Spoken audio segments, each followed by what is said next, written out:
Hello everyone, कैसे हो आप सभी अच्छे हो। तो जैसा कि आप सभी लोग डेली बाय डेली इस चैनल पे देखते होंगे, एग्जाम एनालिसिस करते हैं, वो भी 5 अक्टूबर 2023 के जो सीपीओ के पेपर हुए उसके आज शिफ्ट की आज जानकारी करेंगे। क्योंकि मैंने आज सुबह में वीडियो नहीं डाल पाया क्योंकि मैं कहीं चला गया था, और आज मैं यहाँ पे आज शिफ्ट के मतलब पूरी शिफ्ट का मतलब अभी टाइम मिला मुझे, तो मैं पूरी डिटेल्स फुल जानकारी आपको देने का प्रयास करूँगा। क्योंकि इसमें मैंने डेली बाई डेली क्या किया है, जैसे कुछ सेंटर्स हैं आसपास में, तो मैं उनसे जाके पता करता हूँ, वहाँ पे बच्चों से पूछता हूँ, उसके हिसाब से मैं आपको चैनल के माध्यम से आपको बताता हूँ। और कृपया मैं जो बता रहा हूँ सिर्फ उसको आप अगर जो सिर्फ देख के चले जाते हो ना मेरे भाई, समझो कि आप एकदम अच्छे से करके आने वाले हो। और इसको जरूर से नोट डाउन कर लीजिएगा, क्योंकि मैं सिर्फ आपको बोलता जाऊंगा, और इसको मैंने ना ही नोट किया है तो सिर्फ आपको लिखता जाऊंगा, बोलता जाऊंगा, और आप अपनी कॉपी में टॉपिक वाइज नोट करते जाना। तो सबसे पहले मैं बात करूंगा रीजनिंग की। तो रीजनिंग में क्या क्या आए थे इसके बारे में हम लोग चर्चा करेंगे, और उसके बाद से तब जानेंगे नेक्स्ट में। तो यहाँ पे मैं रीजनिंग की बात करूँ तो यहाँ पे मैं लिख दे रहा हूँ, और आप लोग थोड़ा समझ जाइएगा, ठीक है। क्योंकि मैं अभी आपको बता देता हूँ कौन कौन से टॉपिक आए हैं, जो टॉपिक बताते जाऊँ सिर्फ उसको नोट डाउन करते जाइए।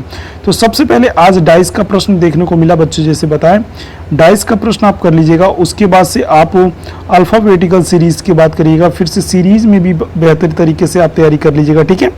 और इन दोनों को कंप्लीट करने के बाद आप सीधे चले जाइएगा, जानते हैं किस पे, आप सीधे चले जाइए कैलेंडर को आप इतना बेहतरीन ढंग से पढ़ के जाइए, क्योंकि कैलेंडर से आज 2 प्रश्न पूछे थे। कितने? 2 प्रश्न कैलेंडर से इन्होंने पूछे थे, ठीक है। और नेक्स्ट की बात करूँ तो जैसे कि यहाँ पे आपको मैं कल बताया था कि जैसे रिलेशंस पे प्रश्न बन रहा है, तो जैसे यहाँ पे ए डिवाइडेड बी का संबंध सी से है, तो ऐसे नहीं बनता है। तो इस टाइप के प्रश्न आप रिलेशंस वाले करके जरूर जाइएगा। और आपको बात करूँ तो यहाँ पे सीरीज पे आप जानते हैं सेट थ्योरी वाले भी क्वेश्चंस आ रहे हैं, तो उससे 3 क्वेश्चन आए थे सेट थ्योरी से, तो उसको जरूर से पढ़िएगा और उसको करके जाइए। जैसे 2,11 दे दिया, फिर से 3,9 दे दिया, और नेक्स्ट में आपको बताना है कि क्या है, क्वेश्चन मार्क करके दे देता है, ठीक। तो इस तरह से आप यहाँ पे रीजनिंग के मतलब पूरे टॉपिक को लगभग टच करके जा सकते हो।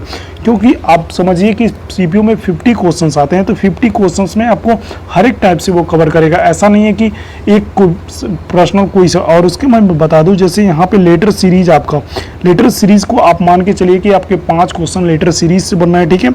और आप यहाँ पे एक चीज और देख के जाइएगा, जैसे डाइस का प्रश्न है, डाइस को थोड़ा अच्छे से पढ़ के जाइएगा, क्योंकि अच्छे प्रश्न आज इन्होंने पूछे हैं, ठीक है। और इस तरह से मैं बात करूंगा, अब रीजनिंग का हो गया, और उसके बाद मैं चर्चा करूंगा इंग्लिश की। इंग्लिश में मेरे भाई आप सिर्फ वोकैब जिसका अच्छा है ना बेहतरीन ढंग से, वो इंग्लिश के लिए टेंशन छोड़ दें।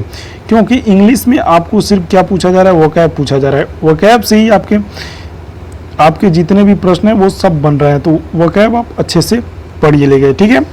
आप इंग्लिश में आप वोकैब जिसका तैयार है वो 25 से 30 क्वेश्चंस आप वोकैब, इडियम एंड फ्रेज और पैसेज करके आप आ सकते हो, ठीक है। और नेक्स्ट क्वेश्चन की बात करें, जैसे कि आप यहाँ पे एक चीज़, आप न्यूज़पेपर डेली रीडिंग करो। कोई भी एग्जाम हो जिसमें आपको इंग्लिश आए उसमें आपको न्यूज़पेपर रीडिंग करना ही पड़ेगा, क्योंकि जब तक आप न्यूज़पेपर नहीं रीडिंग करोगे वो आपसे ग्रामर नहीं पूछते। ग्रामर से आर्टिकल पूछ देंगे, प्रीपोजिशन पूछ देंगे, ये सब हल्के फुल्के क्वेश्चंस। इससे कितने प्रश्न बनते हैं? बहुत बनेंगे तो 5 से 10 बन जाएंगे, और इससे अधिक इससे कुछ नहीं पूछते हैं। और उसके बाद से आपकी क्या एक्टिव और पैसिव पूछ देंगे, और क्या बचा, नरेशन से पूछ देंगे। यही सब प्रश्न आते हैं, लेकिन आपको वोकैब बहुत अच्छे से तैयार करना पड़ेगा, ठीक है। तो ये रहा इंग्लिश का ओवरऑल डाटा।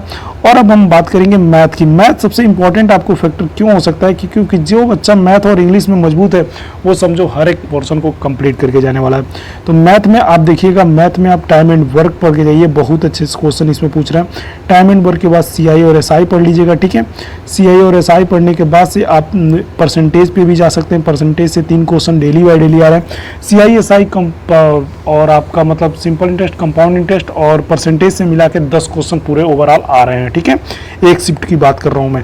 और उसके बाद से आपको मैं बता दूं कि यहाँ पे सिंप्लीफिकेशन को आप भूल मत जाना मेरे भाई, क्योंकि सिंप्लीफिकेशन एक ऐसा चीज़ है कि जिसको जो बच्चा जितना अच्छा से सिंप्लीफाई मतलब क्वेश्चंस को कर सकता है, वो बेहतरीन ढंग से वहाँ पे आसान क्वेश्चन पूछे जा रहे हैं। तो उस पर आपको चिंता नहीं करना और उसको अच्छे से पढ़ के जाना है, ठीक। और उसके बाद से बात करें तो यहाँ पे आप सिंप्लीफिकेशन के बाद अलजेब्रा से आप प्रश्न पढ़ लीजिएगा। अलजेब्रा से ये वाले प्रश्न आप जरूर पढ़ के जाइए। x पे पावर 4 + 1/x पे पावर 4 हो जाए तो क्या होगा, इस टाइप के प्रश्न आ रहे हैं। और अलजेब्रा को पढ़ने के बाद से आप तुरंत चले जाइएगा मेंसुरेशन 3D और 2D और 3D से आप वो प्रश्न पढ़ के जरूर जाइएगा जो आपके एग्जाम में आ रहे हैं, क्योंकि 2D और 3D आपके ऐसे एक पार्ट हैं जो आपको एग्जाम में सिर्फ फार्मूला वेस्ट होते हैं और आप उसको अच्छे से ढंग से करके आने वाले हो, ठीक है। और उसके बाद से मैं बात करूँ, सब लगभग सब चीज़ कंप्लीट हो गया। और एक बच्चा ने मुझे बताया शायद कि जैसे कि आप पढ़ते हो क्या चीज़, जैसे आपने चीनी वाला प्रश्न नहीं पढ़ा है, जैसे 100% चीनी है तो उसमें 10% पानी मिलाया गया, 90% चीनी है, तो ये चीनी वाले प्रश्न जरूर से आप पढ़ के जाइएगा, ठीक है। अब हम बात करेंगे किसकी, जीएस की। जो जीएस है आपका एक्स फैक्टर है, तो जीएस मतलब समझिए आप ही का नहीं, तो सभी लोगों का वो गड़बड़ेशन है। तो जीएस ही आपको, मतलब जीएस और जीके जिसका मजबूत है भाई, इसमें आप वही। और आप ओवरऑल डाटा की बात करेंगे तो ओवरऑल डाटा जीके और जीएस, मतलब आप स्टैटिक जीके का मतलब यहाँ पे बोलबाला रहा है सीट के, और क्रिकेट से आपके एक क्वेश्चन देखने को मिलेंगे। और उसके बाद से बता दें फिर से आप यहाँ पे पॉलिटी से और जियोग्राफी से, और उसके बाद से आप थोड़ा सा एंशिएंट हिस्ट्री थोड़ा देख सकते हो, ठीक है, क्योंकि इन्हीं सबों से ये प्रश्न बना रहे हैं। करंट अफेयर से ज़्यादा सोचना नहीं है, 4 से 5 क्वेश्चन आ रहा है, उससे अधिक कभी नहीं पूछे जाते और नहीं पूछे जाएंगे, तो आप करंट अफेयर पे अपना टाइम नहीं वेस्ट करो, ठीक है।